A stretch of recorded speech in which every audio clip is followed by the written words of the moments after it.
5 दिनिया बर्तमान ये आम पूजा चली नीतिकांति अनुसार प्रथम महालक्ष्मी पूजा कराई ये आज्ञामाला आसिले हाँ तापर सूर्य पूजा मंडल पूजा एवं देवी माँ हेंगुड़ा षोडश उपचार पूजा एवं मंडल पूजा चंडी पाठ गीता पाठ एवं ता सहित आमर पुरस्करण अनुसार आमर होम यज्ञ आहुति यज्ञाति कर्म समापन करा परे आमर संध्या आरती भी हुए।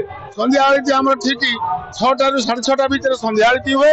संध्या आरती ब्राह्मण मानकर जप तप मार्जन ये सब कार्यक्रम हुए। 50 वर्ष आम विभिन्न कार्यक्रम रखीचु।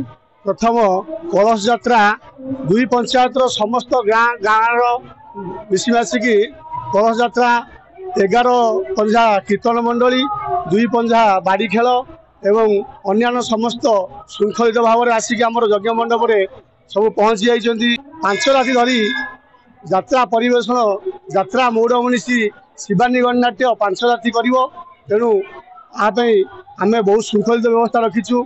एसपी आमको 2 प्लाटून पुलिस देइचंती एवं जेनापुर थाना बहु मात्रा आमको सहयोग करछंती। शरणागत दिनार्थं परित्राण परायणे सर्वस्यार्थी हरे देवी नारायणी नमस्तुते।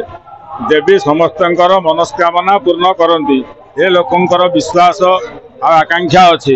ए 2 खंड पंचायत लोक जार जहाँ दुख असुविधा सुविधा पड़े ए देवी को आसी गुहारी करती। देवी निश्चित दुख कष्ट श्रवण करती। यार प्रत्यक्ष प्रमाण हूँ देखु गोटे अनुष्ठान हूँ 5 दिन यज्ञानुष्ठान 15 पंजा कीर्तन तेणु लोकंर कौ प्रकार आग्रह देवी प्रति।